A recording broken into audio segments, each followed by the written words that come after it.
So let's dive right in and take a look at the niche that this big website was in. Actually, it was a little website. It was only about 5 pages. What I noticed was on the web, tons and tons and tons of people were searching for recipes. As you can see right here in this competition search volume report, these recipe words are looked up a lot. The word recipe is looked up 20 million times a month. The word recipes, 16 million times a month. Chicken recipe, 1.2 million times a month. So you have tons and tons uh, of searches that are done for the word recipes and variations of those words. And you can see this list just goes on and on and on and on. So what I did is I found a niche and one particular recipe that I wanted to tackle. And you can do this with any of them. You can try it out on your own and see if you can make some money. So basically what I did is I found one of them, and the one that my site was about was prime rib recipes. And it got a lot of searches. I think on Christmas or Christmas Eve, that site did, I think it was over $400 in revenue just off a little 5-page site that I made very, very quickly. And, if I had it to do over again, if I was going to build this site over again, I would do a better job because you can actually make more profit if you focus more on helping your people instead of just trying to make a quick buck. So that was one of my downfalls with the site, and you could learn from that downfall and actually provide better value. And if you love cooking, I love cooking, and if you love cooking and have some recipes, this could be a great outlet for you to build a site in and provide good value to people. And as you can see, let's see here, the one with the least competition is Recipe Cheesecake, which can go either way. It could be Recipe Cheesecake or Cheesecake Recipe. And we see that it has 165,000 searches per month.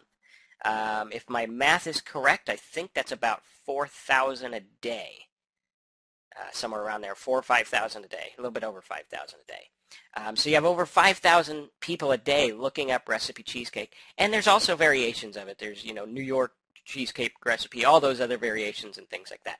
And now what I did was I thought of the mindset of these recipe people, and I got to thinking that they really probably don't want to buy a recipe unless it's something really good and you can package it correctly, which you could do also. But most people, I think, want something free. They want a free recipe that they could print out and go make their cheesecake right away. So to prove my point, let's go over to Google and type in this recipe cheesecake. And we see that over here on the side where the sponsored links are, these are the paid ads, you have 3 people competing. Now, whenever you see a niche that has 5,000 people a day searching for it and only 3 competitors, that's a good niche. You can make some money there. So there's a little tip for you to be able to evaluate a niche and see which ones are actually going to work and which ones can make money. And the less amount of ads you see, the more likely you are to get that word very, very inexpensively. And I think in my prime rib example, I was getting clicks for about 2 to 7 cents each. And I was able to make, 10 to 19 cents off of each click. And let's go ahead and show you that site now. And this site, made some good money in its day. Again, if I had to do it over again, I'll show you what I would do. So here we are, and this is the basic prime rib site. Very, very simple. And you says, you're about to learn the secret to making perfect prime rib. Get the secret prime rib recipe here. You won't find this on other sites. And then the email box here. Now, this is where I actually flawed and messed up with this site. And this email address box did not capture their email. It was just a pass-through where I carried the email as a variable to the second page for other offers. Now, if I had to do it over again, I would absolutely build a list of people who were interested in making prime rib.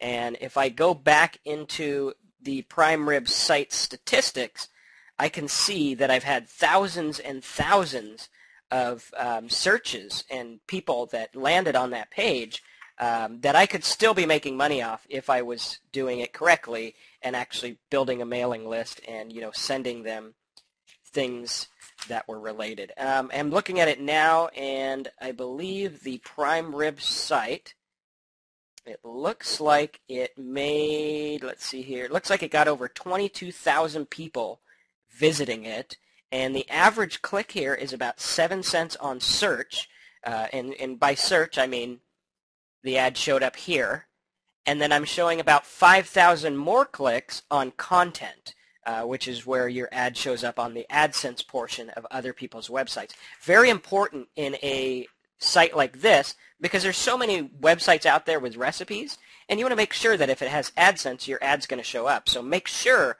that you click that content link. Just don't bid as much as you do on search because it's not usually the high quality of traffic that you get from search. Okay, so basically what I did was I built these prime rib pages based on, cooking times, recipes, odd juice sauce, and other sauces and things like that.